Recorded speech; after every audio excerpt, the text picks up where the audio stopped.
السلام علیکم.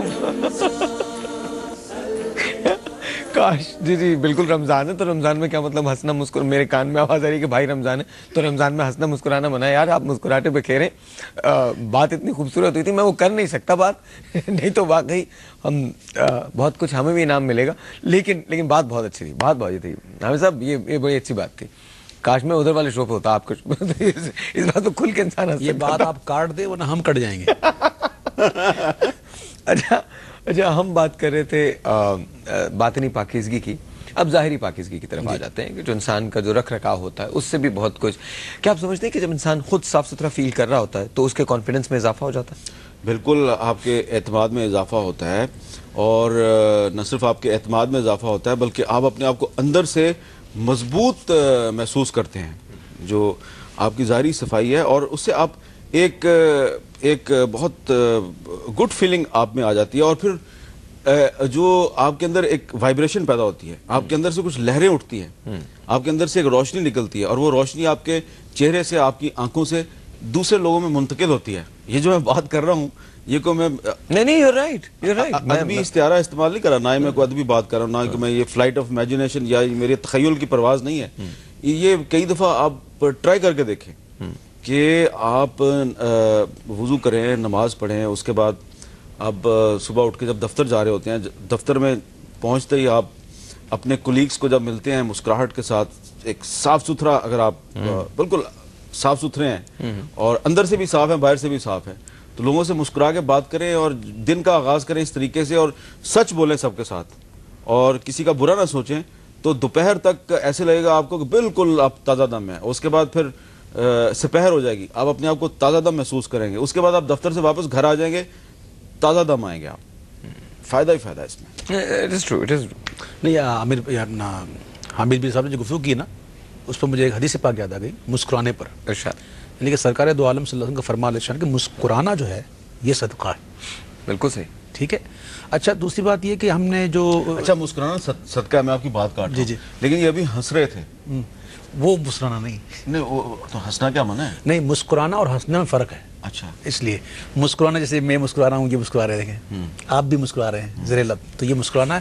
اور جس طرح یہ جو ہنس رہے تھے بہت ساری باتوں پہ زیر لب مسکراتے ہیں, اسے کہتے ہیں کہا, وہ منع ہے. وہ مطلب ویسے بھی سرکار دو عالم سے ثابت نہیں ہے اس طرح. ٹھیک ہے, وہ تو گفتگو کہیں اور نکل جائے گی. ظاہری پاکیزگی کی آپ ذکر کریں گے, باطنی پاکیزگی پر ہم نے کوئی سیر حاصل گفتگو نہیں کی ہے اور کر بھی نہیں سکتے اتنے مختصر وقت میں. تو ظاہری پاکیزگی کے حوالے سے مجھے اسلام میں صفائی کو اتنی اہمیت دی گئی ہے کہ ایک مرتبہ سرکار دو عالم صلی اللہ تعالیٰ علیہ وسلم کی بارگاہ میں ایک شخص حاضر ہوئے جن کی زلفیں بکھری ہوئی تھی. اکثر دیکھتے ہیں لوگ بال نہیں بناتے, تو آقا دو عالم صلی اللہ علیہ وسلم نے اسے تنبیہ فرمائی اور فرمایا اپنی زلفوں کا اکرام کرو, یعنی کہ کنگھی کرو, تیل لگاؤ, صاف ستھرا رہو.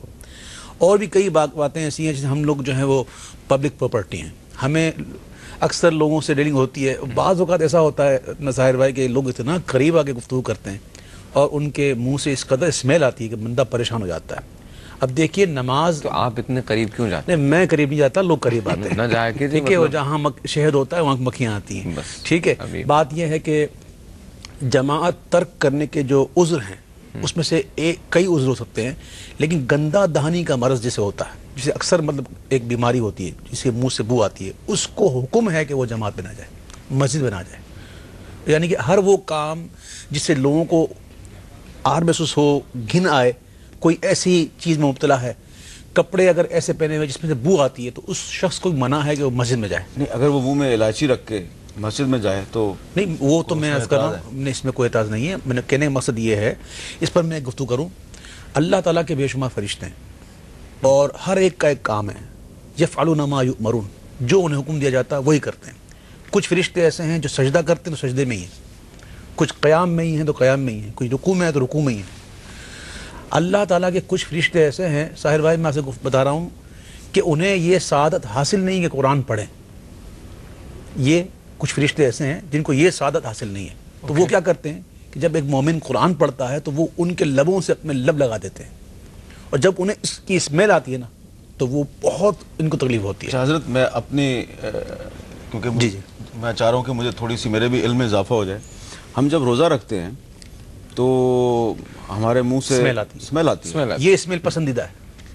اور اس کے بارے میں حدیث پاک میں آتا ہے کہ روزہ دار کی منہ کی بو اللہ کے ہاں مشک و زعفران سے بھی افضل پسندیدہ ہے. تو یہ بو ڈیفرنٹ ہے اور وہ والی بو ڈیفرنٹ ہے. وہ ایک مرض ہوتا ہے عامر بھائی, آپ پائریا کی بات کریں, وہ ایک مرض ہوتا ہے, گندہ دہانی مرض ہے, گندہ دہانی, جس کو پائریا کی بات کریں. اب یہ مرض پیدا کیوں ہوتا ہے؟ آئی تھنک وہ اس کو جیسے شاید اس کا لاجک جو ہے وہ یہ ہے کہ صفائی کی بات ہے جی. وہ اس کا لاجک یہ ہے کہ شاید جب آپ لوگوں سے ملتے ہیں جلتے ہیں تو اگر کوئی بو آتی ہے تو شاید لوگ ایسا نہ ہو کہ ناگوار منہ بنائے اور آپ کو احساس کمتری کا احساس ہو. وہ آپ ہی کو بچانے کے لیے آداب کے بھی خلاف ہے. نہیں, وہ میرے خیال میں وہ آپ ہی کو بچانے کے لیے کہ آپ کم از کم آپ کو ایسا محسوس نہ ہو کہ کسی دوسرے شخص نے آپ سے ملتے ہوئے. جو لوگ بہت قریب ہو گئے گفتگو کرتے ہیں وہ گفتگو تو نہیں کرتے, وہ تو سرگوشی کرتے ہیں اور غیبت کرتے ہیں. غیبت میں نے پرسوں ہمیشہ قریب جا کے ہوتی ہے. پرسوں میں گفتگو ہمارا پروگرام تھا جس میں غیبت ہی ہمارا غیبت تھا. تو میں نے کہا کہ غیبت کرنے والے کے منہ سے ایک بو آتی ہے جو اسے محسوس نہیں ہوتی. اور میں نے مثال دی تھی کہ گٹر صاف کرنے والے کو کبھی بھی بو نہیں آتی, ہم جیسے گزرتے ہیں تو بو آتی ہے. تو وہ غیبت میں اس قدر مبتلا ہو جاتا ہے کہ اس کو بو نہیں آتی. اور یہ بالکل حقیقت بات ہے کہ جو غیبت کرتا ہے, غیبت کیا ہے, کل بات ہوئی تھی کہ قرآن فرماتا ہے کہ جیسے مردہ بھائی کا گوشت کھانا, تو جو مردہ بھائی کا گوشت کھائے گا تو منہ سے بو ہی آئے گی, خوشبو تو نہیں آئے گی. ایک کام کرتے ہیں, ویسے تو یہ بات پھر آگے نکل جائے گی, پھر میں وہی بات کہوں گا, بات نکلے گی تو پھر دور تلک جائے گی, لوگ بے وجہ اداسی کا سبب پوچھیں گے. نہیں, ہم یہاں کسی کو اداس کرنے نہیں بیٹھے. نہیں, بالکل نہیں اداس کرنے بیٹھے. ایک چھوٹا سا بریک لیتے ہیں, بریک کے بعد یہیں سے اس کو کنٹینیو کریں گے. آپ کہیں مت جائیے گا. آف کورس میں ہوں, حامد میر صاحب ہیں, اینڈ آف کورس ویسے قادری صاحب موجود ہیں. آپ نے جانا کہیں نہیں ہے, چینل چینج نہیں کرنا. آنے کے بعد دو بہت critical questions and then of course ویسے قادری صاحب کی نعت. آپ سے ملتے ہیں اس بریک کے بعد.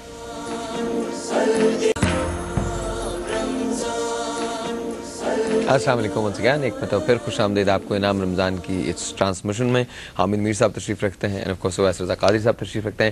اس سے پہلے کہ میر صاحب سے بات ہو اور ہم اجازت چاہیں, پہ یہ لاسٹ لنک ہے, آپ سے نعت رسول مقبول کی درخواست ہے. ماشاء اللہ, سبحان اللہ. حامد میر صاحب نے فرمائش کی تھی ایک نعت کی, میں نے پڑھی. اب میں چاہوں گا کہ آپ بھی ایک فرمائش کر دیں. میرے لیے تو بہت اچھی نعت ہے, یا رسول اللہ تیرے در کی فضاؤں کو سلام. سبحان اللہ. یا رسول اللہ تیرے در کی فضاؤں کو سلام.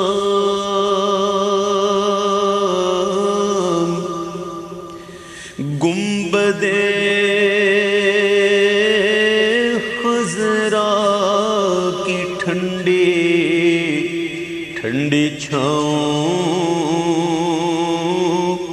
کو سلام.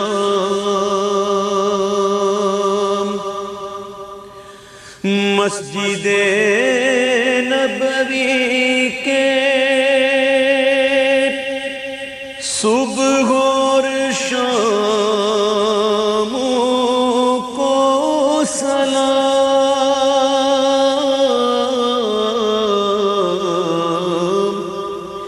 یا نبی تیرے غلاموں کے غلاموں کو سلام. یا رسول اللہ تیرے در کی فضاؤں کو سلام.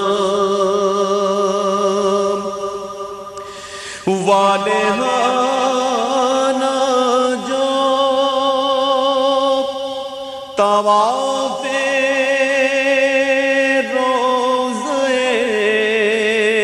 اقدس کرے,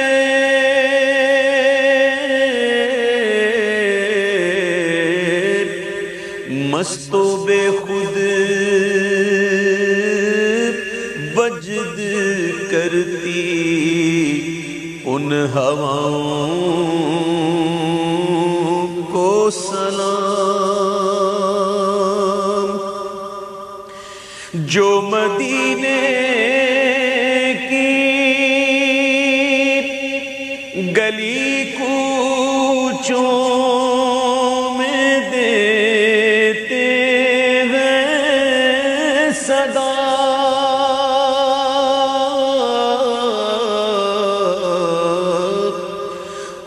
فقیروں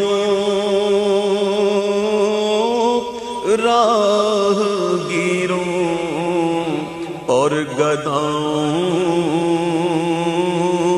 کو سلام یا رسول اللہ تیرے در کی فضاؤں کو سلام.